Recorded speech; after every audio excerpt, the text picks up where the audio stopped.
നമസ്കാരം, ഞാൻ ഡോക്ടർ ഭാഗ്യ, Q1B health കെയറിലെ Ayurveda ഡോക്ടറാണ്. നമുക്ക് എല്ലാവർക്കും നമ്മുടെ ഈ ഒരു ലൈഫ് ടൈമിൽ വന്നൊരു കണ്ടീഷനായിരിക്കും എന്ത്, മലബന്ധം അല്ലെങ്കിൽ കോൺസ്റ്റിപ്പേഷൻ. ഒരു തവണയെങ്കിലും നമ്മൾ എല്ലാവരും അനുഭവിച്ചിട്ടുണ്ടാവാം.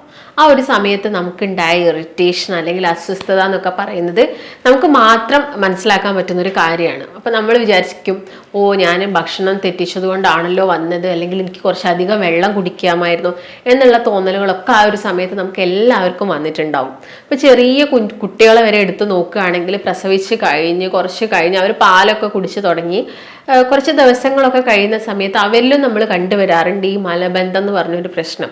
അതിനുള്ളൊരു മെയിൻ കാരണം അമ്മമാര് കഴിക്കുന്ന ഭക്ഷണത്തിൽ വന്ന മാറ്റങ്ങളാണ്. കാരണം കുഞ്ഞുങ്ങൾ ആ സമയത്ത് മുലപ്പാൽ മാത്രമേ കുടിക്കുന്നുള്ളൂ. അപ്പം എന്നിട്ടും അവർക്ക് ഇങ്ങനെ ഒരു കോൺസ്റ്റിപ്പേഷൻ വരണമെങ്കിൽ അത് നമ്മുടെ ഭക്ഷണ രീതിയിൽ വന്ന മാറ്റങ്ങൾ കൊണ്ട് തന്നെയാണ്. അപ്പം ഈ ഒരു കോൺസ്റ്റിപ്പേഷൻ ഉള്ള ഒരു മെയിൻ റീസൺ എന്ന് പറയുന്നത്, ഒന്നാമത് തന്നെ നമുക്ക് പറയാൻ പറ്റുന്നത് നമ്മുടെ ഫുഡ് ഹാബിറ്റ്സിലൊക്കെ വന്നിട്ടുള്ള ചേഞ്ചസും കാര്യങ്ങളുമാണ്. പിന്നെ പല കാരണങ്ങൾ കൊണ്ട് ഇത് വരാം. അതായത് ഇപ്പം നിങ്ങൾ എന്തെങ്കിലും ഒരു അസുഖത്തിൻ്റെ ഭാഗമായിട്ട്, ഇപ്പം നിങ്ങൾക്ക് ചിക്കൻ പോക്സ് പോലുള്ള അസുഖം, അല്ലെങ്കിൽ നിങ്ങൾക്ക് കണ്ടിന്യൂസ് ആയിട്ട് കുറച്ച് ദിവസമായിട്ട് ഫീവർ ഉണ്ടെങ്കിലൊക്കെ നിങ്ങൾക്ക് മലബന്ധം വരാനുള്ള ചാൻസസ് കൂടുതലാണ്. അല്ലെങ്കിൽ നിങ്ങൾ പെട്ടെന്ന് തന്നെ ഏതെങ്കിലും ഒരു മെഡിസിൻസ് സ്റ്റാർട്ട് ചെയ്ത് കഴിഞ്ഞു, അല്ലെങ്കിൽ നിങ്ങൾ ഒരുപാട് കാലമായിട്ട് ഏതെങ്കിലും മരുന്നൊക്കെ കഴിക്കുന്നുണ്ടെങ്കിലും ഇങ്ങനെയുള്ളൊരു പ്രശ്നമൊക്കെ ആളുകളിൽ വരാനുള്ള ചാൻസസ് കൂടുതലാണ്. പിന്നെ ഒന്നെന്ന് പറയുന്നത് വ്യായാമക്കുറവ്. അതായത് നിങ്ങൾ ബോഡിക്ക് പ്രോപ്പറായിട്ടുള്ളൊരു എക്സസൈസും കാര്യങ്ങളൊന്നും കൊടുക്കുന്നില്ലെങ്കിലും ഇങ്ങനെയുള്ള കോൺസ്റ്റിപ്പേഷൻ, കണ്ടിന്യൂസ് ആയിട്ട് ഇരുന്ന് ജോലി ചെയ്യുന്ന ആളുകൾ, അതായത് ഒരു സെഡൻറ്ററി ലൈഫ് ഫോളോ ചെയ്യുന്ന ആളുകളിലും ഈ ഒരു പ്രശ്നം വരാനുള്ള ചാൻസസ് കൂടുതലാണ്. പിന്നെ നിങ്ങൾ ഫൈബർ റിച്ച് ആയിട്ടുള്ള കാര്യങ്ങളൊന്നും ഭക്ഷണത്തിൽ ഇൻക്ലൂഡ് ചെയ്യുന്നില്ലെങ്കിൽ, അതുപോലെ തന്നെ ഞാൻ നേരത്തെ പറഞ്ഞ പോലെ തന്നെ വെള്ളം നിങ്ങൾ പ്രോപ്പറായിട്ട് കുടിക്കുന്നില്ലെങ്കിൽ, ഈ കാരണങ്ങൾ കൊണ്ടൊക്കെ നമുക്ക് കോൺസ്റ്റിപ്പേഷൻസ് വരാം. ചില ആളുകൾക്ക് ഒന്നരാടൻ, അതായത് ഓൾട്ടർനേറ്റ് ഡേയ്സിലായിരിക്കും അവർ പോകുന്നുണ്ടാവുക. അതുമൂലം അവർക്ക് ഒരുപാട് അസ്വസ്ഥതകൾ ഉണ്ടാവും.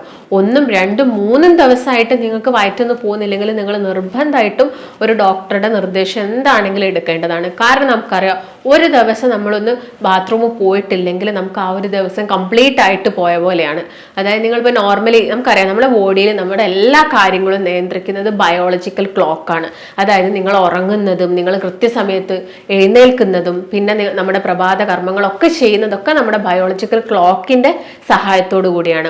ഇതിനെന്തെങ്കിലും ഒരു തകരാറ് സംഭവിച്ചാൽ, അതായത് നിങ്ങളിപ്പം എല്ലാ ദിവസവും ഒരു 10 മണിയാകുമ്പോൾ കിടന്നുറങ്ങി രാവിലെ ഒരു 6 മണിക്ക് ആകുമ്പോൾ എഴുന്നേൽക്കുന്ന ആള്, എന്നിട്ട് നിങ്ങൾ കണ്ടിന്യൂസ് ആയിട്ടുള്ള കാര്യങ്ങൾ ചെയ്യുക, എന്നാലും നിങ്ങൾ ഇത് ഉറങ്ങുന്നത് ഒരു 12 മണിയായി അല്ലെങ്കിൽ ഒരു 11 മണിയൊക്കെ ആയിപ്പോയി. അങ്ങനെയാണെങ്കിൽ അടുത്ത ദിവസം രാവിലെ കുറച്ച് ലേറ്റ് ആയിട്ട് എണീക്കുകയാണെങ്കിലും നിങ്ങളുടെ ആ ഒരു ക്ലോക്കിൽ കുറേ ചേഞ്ചസ് വന്നു. അതിൻ്റെ ഭാഗമായിട്ടൊക്കെ നിങ്ങൾക്ക് എന്ത് വരാം, കോൺസ്റ്റിപ്പേഷൻ വരാനുള്ള ചാൻസസ് കൂടുതലാണ്. അപ്പം നോർമലി നമുക്കറിയാം, നമ്മൾ കഴിക്കുന്ന ഭക്ഷണം ഡൈജസ്റ്റ് ആയിട്ട് അത് വൻകുടലിൽ എത്തിയതിന് ശേഷം പിന്നെ മലാശയത്തിൽ എത്തിയിട്ടാണ് മലം രൂപപ്പെടുന്നത്. അപ്പം ഇതിൻ്റെ ഇടയ്ക്കുള്ള ഈ ഒരു പാസേജിലും എന്തെങ്കിലും ഒരു പ്രശ്നം സംഭവിച്ചാൽ നമുക്ക് ഈ കോൺസ്റ്റിപ്പേഷൻ അല്ലെങ്കിൽ വൻകുടലുമായിട്ട് ബന്ധപ്പെട്ട എന്തെങ്കിലും അസുഖങ്ങൾ, ഇപ്പം IBS പോലെയുള്ള അല്ലെങ്കിൽ ക്രോൺസ് ഡിസീസ് പോലെയുള്ള അസുഖങ്ങൾ, അല്ലെങ്കിൽ വൻകുടലിന് വരുന്ന എന്തെങ്കിലും ഒരു ക്യാൻസർ പോലുള്ള കണ്ടീഷനൊക്കെ ഉണ്ടെങ്കിലും നമുക്ക് ഇങ്ങനെയുള്ള കോൺസ്റ്റിപ്പേഷൻ ഇടയ്ക്കിടയ്ക്ക് നമ്മൾ വല്ലാതെ അലട്ടാം. അല്ലെങ്കിൽ തൈറോയിഡിൻ്റെ എന്തെങ്കിലും ഡിസ്ഫങ്ഷൻസ് ഉണ്ടെങ്കിൽ, ഇല്ലെങ്കിൽ പൈൽസ്, ഹെർണിയ പോലുള്ള അസുഖങ്ങൾ, അല്ലെങ്കിൽ ഇപ്പം ജെൻസിൻ്റെ കേസ് നോക്കുകയാണെങ്കിൽ അവരുടെ പ്രോസ്റ്റേറ്റ് വീക്കം പോലുള്ള അസുഖങ്ങളിലൊക്കെ നമുക്ക് എന്ത് കാണാം, കോൺസ്റ്റിപ്പേഷൻ കാണാം. അപ്പം ഇങ്ങനെയുള്ള അവസ്ഥകളിൽ ആളുകൾക്ക് വരുന്ന അസ്വസ്ഥത എന്ന് പറയുമ്പോൾ, ഒന്ന് അസിഡിറ്റീൻ്റെ പ്രശ്നം, അല്ലെങ്കിൽ ഗ്യാസ് കീശ്വാസമായിട്ട് പോവുക, അല്ലെങ്കിൽ വായിലൂടെ വല്ലാതെ ഗ്യാസ് പോകുന്ന പ്രശ്നങ്ങൾ, ആ ഒരു സമയത്ത് നമുക്ക് ഉണ്ടാകുന്ന ഉന്മേഷക്കുറവ്. അതായത് ഒരു നല്ല ദഹനം ഉണ്ടെങ്കിൽ നമുക്കൊരു നല്ല ഡൈജഷൻ ആണെന്നാണ് അതിൻ്റെ മീനിങ്. നല്ല ഡൈജഷൻ നമുക്ക് നടക്കുന്നുണ്ടെങ്കിലോ നമുക്ക് ഒരുവിധ അസുഖങ്ങളെയൊക്കെ പിടിച്ച് കെട്ടാനും സാധിക്കും. അപ്പം നിങ്ങൾക്കിത് നടന്നില്ലെങ്കിൽ ആ ഒരു ദിവസത്തെ നമുക്കൊരു ഉന്മേഷക്കുറവ് തന്നെയാണ്. തലവേദന അനുഭവപ്പെടുന്ന ഒരുപാട് പേരുണ്ട്. അതിൻ്റെ ഭാഗമായിട്ട് നമുക്ക് ദേഷ്യം വരാം. നമുക്ക് ആ ഒരു പ്രോപ്പർ ആയിട്ടുള്ളൊരു ഇറിറ്റേഷൻ നമുക്ക് വരുന്നത് കൊണ്ടാണ് നമുക്ക് ആ ഒരു വരുന്നത്, ദേഷ്യം വരുന്നത്. അതുപോലെ തന്നെ നമുക്ക് വരുന്നതാണ് വയറ് വല്ലാതെ വീർത്ത് വരിക, ബ്ലോട്ടിങ് ഓഫ് അബ്ഡമൻ എന്ന് പറയും.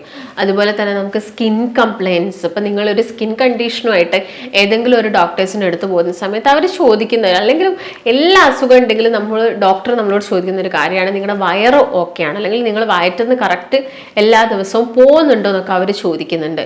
കാരണം നമ്മുടെ ദഹനവും അതുപോലെ തന്നെ നമ്മുടെ എല്ലാ ഫങ്ഷൻസും, നമ്മുടെ ബോഡിയിൽ വരുന്ന എല്ലാ ഫങ്ഷൻസും പരസ്പരം റിലേറ്റഡ് ആണ്. അതുകൊണ്ടാണ് ഡോക്ടേഴ്സൊക്കെ ഇങ്ങനെയുള്ള ക്വസ്റ്റ്യൻസ് ചോദിക്കുന്നത്.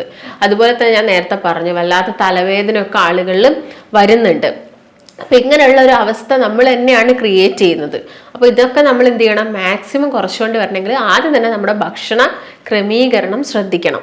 അതിൽ ആദ്യം തന്നെ പറയുകയാണെങ്കിൽ എന്തൊക്കെ കാര്യങ്ങൾ ശ്രദ്ധിക്കണം എന്ന് നോക്കുന്ന സമയത്ത്, നോർമലി നമ്മൾ കഴിക്കുന്ന ഭക്ഷണം ഞാൻ നേരത്തെ പറഞ്ഞ പോലെ തന്നെ മലാശയത്തിലെത്തുന്നു. അപ്പം നമ്മുടെ ശരീരത്തിനോട്ടുള്ള വെള്ളം, വാട്ടർ വലിച്ചെടുക്കുന്നത് ഈ വൻകുടലിൽ നിന്നും മലാശയത്തു നിന്നൊക്കെയാണ്.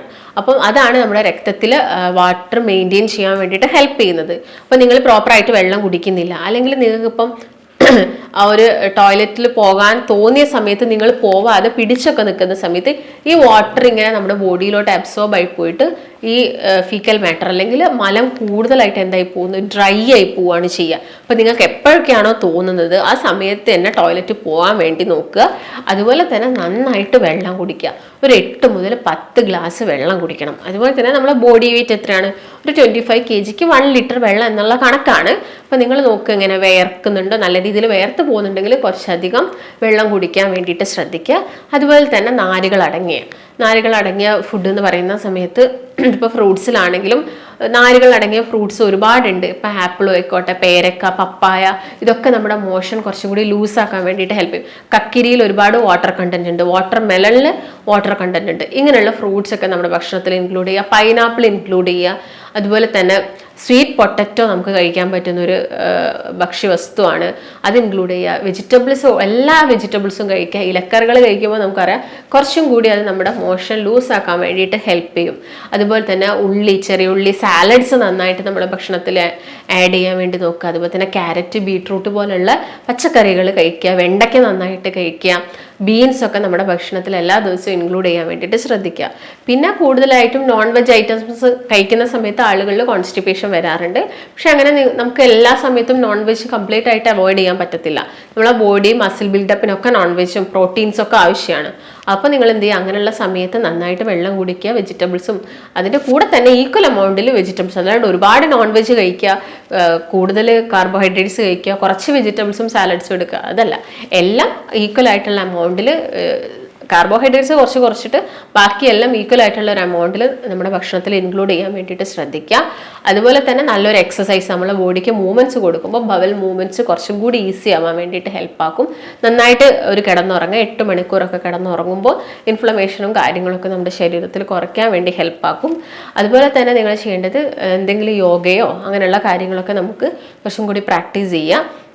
അതുപോലെ നിങ്ങൾക്ക് എന്തെങ്കിലും സ്ട്രെസ്സും കാര്യങ്ങളൊക്കെ ഉണ്ടെങ്കിൽ അത് ഒഴിവാക്കുക. അതുപോലെ തന്നെ അമിതമായിട്ട് എടുക്കുന്ന ബീവറേജസ്, ചായ, കോഫി പോലുള്ള ബീവറേജസ് ഒക്കെ കുറച്ചൊന്ന് ലിമിറ്റ് ആക്കാൻ വേണ്ടിയിട്ട് നോക്കുക. അപ്പോൾ 3ഉം 4ഉം കുടിക്കുന്ന ആളുകളുണ്ടാവും, അത് ജസ്റ്റ് ഒന്ന് 1ഉം 2ഉം കുറയ്ക്കാൻ വേണ്ടിയിട്ട് നോക്കുക. അതുപോലെ തന്നെ നട്ട്സ് ഒക്കെ കഴിക്കുന്നുണ്ടെങ്കിൽ ഓവറായിട്ട് കഴിക്കേണ്ട.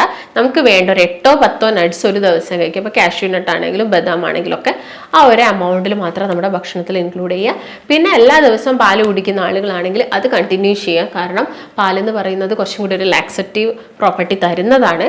അതിൽ കുറച്ച് നെയ്യും കൂടി ആഡ് ചെയ്യുകയാണെങ്കിൽ നമ്മുടെ മോഷനൊക്കെ കുറച്ചും കൂടി സ്മൂത്ത് ആവാൻ വേണ്ടിയിട്ട് ഹെൽപ്പ് ചെയ്യും. അപ്പം ഇങ്ങനെയുള്ള കാര്യങ്ങളൊക്കെ നമ്മുടെ ഭക്ഷണത്തിൽ ഇൻക്ലൂഡ് ചെയ്യുക. അതുപോലെ തന്നെ കരിക്കും വെള്ളമൊക്കെ കുറച്ചും കൂടി മോഷനൊക്കെ ഒന്ന് ലൂസാക്കുന്നതാണ്, അത് നമ്മളെ ഡയറ്റിൽ ഇൻക്ലൂഡ് ചെയ്യുക. അതുപോലെ തന്നെ ലെമൺ നിങ്ങൾക്ക് ജസ്റ്റ് വെള്ളത്തിൽ പിഴിഞ്ഞിട്ട് ആ വെള്ളം കുടിക്കുന്നത് നമ്മുടെ മോഷൻ കുറച്ചും കൂടി ഒന്ന് ലൂസാക്കാൻ വേണ്ടിയിട്ട് ഹെൽപ്പ് ചെയ്യും.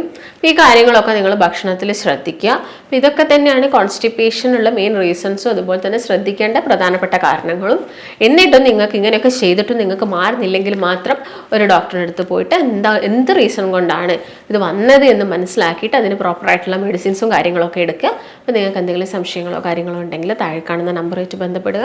നമുക്ക് മറ്റൊരു നല്ല വീഡിയോ ആയിട്ട് വീണ്ടും കാണാം. നന്ദി.